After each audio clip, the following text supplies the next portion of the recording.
दृश्य आरंभ। दृश्य आरंभ। 1 किलो सॉसेज, उसके भीतर 400 ग्राम बारीक पिसा मांस, 80 ग्राम वसा, 80 ग्राम वसा, 150 ग्राम नमक और 6 अलग अलग मसाले। सब कुछ एक आवरण में इस तरह भरा हुआ कि हर सेंटीमीटर में दबाव एक समान हो। विश्व में प्रतिवर्ष 8 करोड़ टन से अधिक सॉसेज का उत्पादन होता है। यह संख्या गेहूं के वैश्विक उत्पादन के एक बड़े हिस्से के बराबर है और यह सब एक बहुत विशिष्ट औद्योगिक अनुक्रम से शुरू होता है। कच्चे माल के चयन से। मैल बारीक पिसा मांस।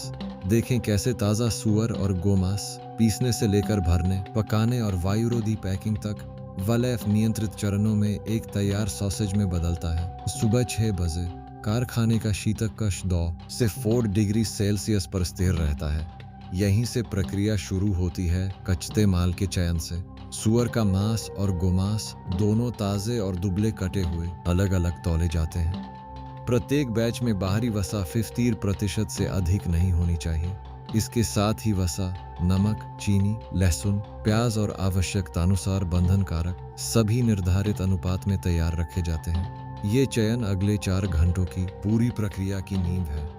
चयन के तुरंत बाद मांस को हड्डी निष्कासन और विभाजन की प्रक्रिया में भेजा जाता है। इसे उद्योग में डिबोनिंग और ट्रिमिंग कहते हैं। कुशल कर्मचारी विशेष घुमावदार चाकुओं से हड्डियां निकालते हैं और अनावश्यक संयोजी ऊतक, उपास्थि तथा अतिरिक्त वसा की परतें हटाते हैं। एक अनुभवी कर्मचारी प्रति घंटे 80 से 80 किलो मांस संसाधित कर सकता है।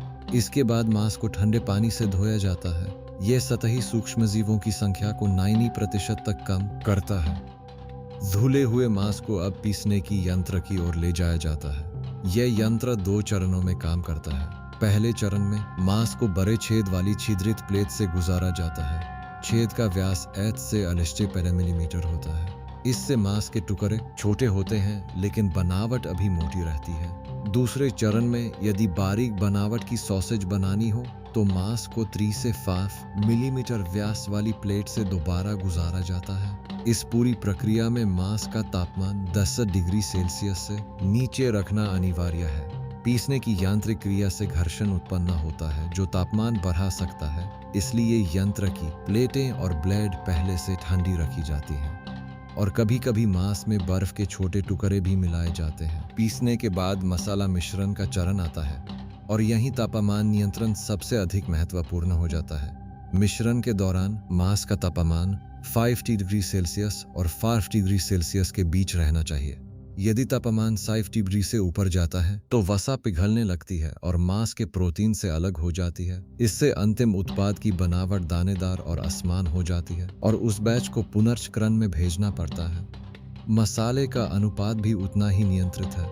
प्रति किलो मांस में नमक की मात्रा 80 और 2 ग्राम के बीच होती है।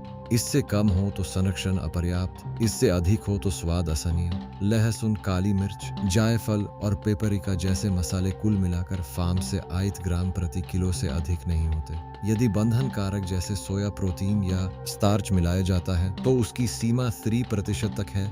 इससे अधिक होने पर उत्पाद को कानूनी रूप से सॉसेज नहीं कहा जा सकता बल्कि मांस उत्पाद कहना होगा। यह अंतर बाजार मूल्य पर सीधा असर डालता है। मसाला मिश्रण के बाद कुछ प्रकार की सॉसेज के लिए पाइसीकरण का चरण आता है, विशेषकर फ्रैंकफर्टर और वीना जैसी महीन बनावट वाली किस्मों के लिए। इस चरण में मांस के मिश्रण को बाउल कटर नामक यंत्र में डाला जाता है। ये यंत्र एक घूमते हुए कटोरे में तेज घूमने वाले ब्लेडों से मांस को इतना बारीक काटता है कि मांसपेशियों के रेशे टूट जाते हैं और वसा, पानी तथा प्रोटीन मिलकर एक समरूप पायस बनाते हैं। इस प्रक्रिया में 5 से 8 लीटर ठंडा पानी या बर्फ प्रति 80 किलो मांस में मिलाया जाता है। बाउल कटर 3000 से 4000 चक्कर प्रति मिनट की गति से काम करता है। पूरा पायसीकरण चक्कर 8 से 8 मिनट का होता है। इस दौरान मिश्रण का तापमान लगातार जांचा जाता है। यह 150 डिग्री से ऊपर नहीं जाना चाहिए। कुछ कारखानों में यंत्र के कटोरे के चारों और शीतल जल का आवरण होता है जो घर्षण से उत्पन्न गर्मी को तुरंत हटाता है। पाइसीकरण के अंत में यदि आवश्यक हो तो जिलेटिन या कैरेजिनन जैसे स्थिरीकारक मिलाए जाते हैं। ये भंडारण के दौरान तरल पदार्थ को अलग होने से रोकते हैं और सॉसेज की आयु 20 से 30% तक बढ़ाते हैं। अब आवरण तैयार करने का चरण आता है। आवरण दो प्रकार के होते हैं, प्राकृतिक और कृत्रिम। प्राकृतिक आवरण सूअर या भेड़ की आंतों से बनते हैं। इन्हें उपयोग से पहले 3 से 60 मिनट तक नमकीन पानी में भिगोया जाता है और फिर बहते पानी से धोया जाता है। कृत्रिम आवरण कोलेजन, सेलुलोज या प्लास्टिक से बने होते हैं। ये अधिक एक समान व्यास देते हैं और औद्योगिक उत्पादन में अधिक उपयोग होते हैं। मारन भरने की यंत्र, स्टफर एक ऐसी मशीन है जो प्रति घंटे 500 से 800 किलो मांस मिश्रण को आवरणों में भर सकती है। यंत्र में एक बड़ा कीप होता है जहां मिश्रण डाला जाता है और नीचे एक पेंच या पिस्टन प्रणाली होती है जो मिश्रण को एक नोजल के माध्यम से आवरण में धकेलती है। नोजल का व्यास आवरण के व्यास के अनुसार चुना जाता है। सामान्य सॉसेज के लिए 42 से 6 मिलीमीटर, बड़ी किस्मों के लिए 42 मिलीमीटर तक। यह तकनीक मूल रूप से 9वीं सदी के मध्य से चली आ रही है। पहले यह हाथ से चलने वाले पिस्टन यंत्र थे, आज ये पूरी तरह स्वचालित हैं। आधुनिक स्टफर में वायुरोधी भरण प्रणाली होती है जो आवरण में हवा के बुलबुले बनने से रोकती है। एक भी बड़ा बुलबुला पकाने के दौरान आवरण को फाड़ सकता है, जिससे वह बैच अस्वीकृत हो जाता है। बड़े कारखानों में यह यंत्र फरहान घंटे में 50 से 53 सॉसेज भर सकता है। भरी हुई सॉसेज को अब एक निरंतर रस्सी की तरह बाहर आती हुई देखा जा सकता है। इसे निश्चित लंबाई में विभाजित करना होता है। दो विधियां हैं, बंधन और काटना। बंधन में सॉसेज को मोड़कर या धागे से बांधा कर अलग किया जाता है। ये प्राकृतिक आवरण वाली सॉसेज के लिए अधिक उपयोग होता है। काटने में स्वचालित ब्लेड निर्धारित अंतराल पर सॉसेज को काटते हैं। ये कृत्रिम आवरण के लिए उपयुक्त है। प्रत्येक इकाई का वजन 80 से 30 ग्राम के बीच होना चाहिए। स्वीकार्य विचलन 3 ग्राम है। ये सबसे महत्वपूर्ण चरण पकाना। इसके 3 मुख्य तरीके हैं। पहला, उबालना। सॉसेज को 75 से 80 डिग्री के गर्म पानी में 20 से 40 मिनट तक रखा जाता है। यह सबसे सौम्य विधि है और नमी बनाए रखती है। दूसरा, भाप में पकाना। भाप 85 से 90 डिग्री पर 25 से 35 मिनट के लिए उपयोग की जाती है। यह विधि अधिक एक समान ताप देती है। तीसरा, धुएं में पकाना। धुआं देने वाले भट्ठों में लकड़ी के बुरादे, बीच, ओक या चेरी की लकड़ी जलाए जाते हैं। तापमान सख्त से 75 डिग्री पर 2 से 4 घंटे बनाए रखा जाता है। यह विधि सॉसेज को विशेष सुनहरे भूरे रंग और धुएंदार स्वाद देती है।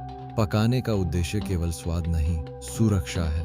सॉसेज के केंद्र का तापमान 70 डिग्री सेल्सियस तक पहुंचना अनिवार्य है। इस तापमान पर साल्मोनेला, लिस्टेरिया और कोलाई जैसे रोगजनक जीवाणु नष्ट हो जाते हैं। ये जांच प्रत्येक बैच में केंद्र तापमान जांच यंत्र से की जाती है। यदि केंद्र तापमान 70 डिग्री से नीचे रहा तो पूरा बैच दोबारा पकाने के लिए भेजा जाता है।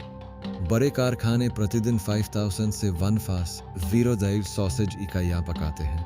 पकाने के तुरंत बाद शीतलन की प्रक्रिया शुरू होती है और यह चरण उतना ही नियंत्रित है जितना पकाना। सॉसेज को 30 मिनट के भीतर 10 डिग्री सेल्सियस से नीचे लाना होता है।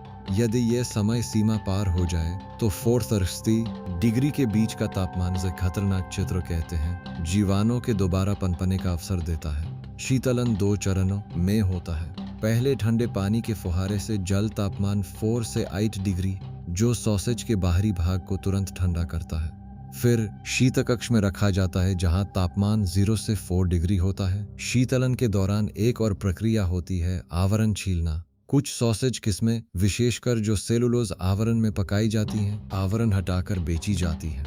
पकाने के बाद सेलुलोज आवरण सख्त हो जाता है और खाने योग्य नहीं रहता। स्वचालित छीलने वाली यंत्र प्रति मिनट 2 से 3 सॉसेज का आवरण हटा सकती है। यह यंत्र पूर्व 2 के दशक में विकसित हुए और इन्होंने बड़े पैमाने पर औद्योगिक उत्पादन को संभव बनाया। आवरण हटाने के बाद सॉसेज की सतह पर कोई दरार, कट या असमान रंग नहीं होना चाहिए। यह दृश्य गुणवत्ता जांच का पहला मानदंड है। कोमे पैकिंग चरण में प्रवेश करने से पहले सॉसेज 3 प्रकार की जांच से गुजरती है। पहली, दृश्य जांच। प्रशिक्षित निरीक्षक या कैमरा आधारित स्वचालित प्रणाली रंग की एकरूपता, आकार की सममिति और सतह की चिकनाई देखती है। किसी भी इकाई में यदि रंग 5% से अधिक असमान हो या व्यास में 2 मिलीमीटर से अधिक का अंतर हो तो वह अस्वीकृत होती है। दूसरी, स्वाद और सुगंध परीक्षण। प्रत्येक उत्पादन पाली में प्रशिक्षित स्वाद परीक्षक प्रत्येक बैच से नमूने लेते हैं। नमक का स्तर, मसालों का संतुलन और धुएं की तीव्रता, सब कुछ एक निर्धारित स्वाद प्रोफाइल के विरुद्ध जांचा जाता है। तीसरी, प्रयोगशाला जांच। बैक्टीरिया की कुल संख्या प्रति ग्राम अनफाताउस्त से कम होनी चाहिए। साल्मोनेला और लिस्टेरिया का पता चलने पर पूरा बैच नष्ट किया जाता है। अब पैकिंग। सॉसेज को 4 प्रारूपों में पैक किया जाता है: ट्रे, वायुरोधी थैली, थर्मोफॉर्म पैकेजिंग और वैक्यूम पैक। वैक्यूम पैकिंग सबसे अधिक उपयोग होती है क्योंकि ये ऑक्सीजन हटाकर उत्पाद की आयु 45 से 60 दिन तक बढ़ा देती है। बिना वैक्यूम के या केवल 7 से 10 दिन होती है। वैक्यूम पैकिंग यंत्र पैकेज के भीतर दबाव 0.02 वायुमंडल तक घटा देती है। पैकेज पर कीतर, लेबल में उत्पादन तिथि, समाप्ति तिथि, पोषण संबंधी जानकारी, बारकोड और नियामक अनुपालन संख्या सभी अनिवार्य है। बड़े उत्पादन केंद्रों में स्वचालित पैकिंग यंत्र प्रति घंटे 3000 से 5000 पैकेज तैयार कर सकते हैं। एक औसत आकार के कारखाने में एक पाली में 20 से 30 टन तैयार उत्पाद पैक होता है। विश्व में जर्मनी, अमेरिका और चीन सबसे बड़े सॉसेज उत्पादक हैं। जर्मनी में अकेले हाइथीक से अधिक पंजीकृत सॉसेज किस्में हैं, जिनका इतिहास 33वीं सदी तक जाता है। पाक उत्पाद अब भंडारण और वितरण के लिए तैयार है। शीतल भंडारण कक्ष में तापमान 0 से 4 डिग्री सेल्सियस पर बनाए रखा जाता है। प्रत्येक पैलेट पर बैच संख्या और उत्पादन समय अंकित होता है। यदि किसी बैच में दोष पाया जाए तो इसी जानकारी से उसे बाजार से वापस बुलाया जा सकता है। यह ट्रेसेबिलिटी प्रणाली खाद्य सुरक्षा नियमों के अंतर्गत अनिवार्य है। वितरण शीत श्रृंखला के अंतर्गत होता है। वितरण वाहन 4 से 6 डिग्री पर नियंत्रित रहते हैं। थोक विक्रेताओं, सुपरमार्केट और रेस्तरां तक पहुंचने में सामान्यतः 4 से 48 घंटे लगते हैं। वैक्यूम पैक सॉसेज की शेल्फ लाइफ 45 से 60 दिन होती है। इस अवधि में उत्पाद 4 डिग्री से नीचे रहना चाहिए। गुणवत्ता जांच में विफल होने वाले उत्पादों का क्या होता है? दृश्य दोष वाली सॉसेज जो सुरक्षित हैं लेकिन आकार में अनियमित हैं, को प्रसंस्करण में वापस भेजा जाता है, जहां इन्हें काटकर अन्य उत्पादों जैसे मांस भरावन में उपयोग किया जाता है। इनका बाजार मूल्य मूल उत्पाद का 4 से 50% होता है। सूक्ष्मजीव संदूषण वाले बैच पूरी तरह नष्ट किए जाते हैं।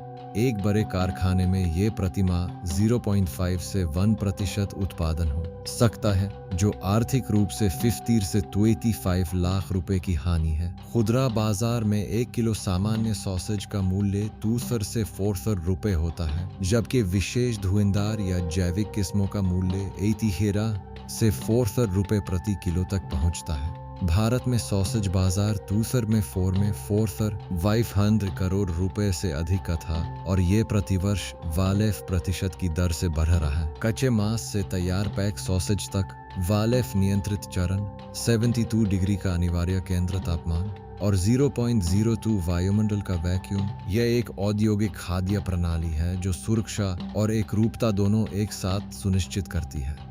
और फिर भी प्रत्येक उत्पादन पाली में 0.5 से 1% बैच गुणवत्ता जांच में विफल होता है।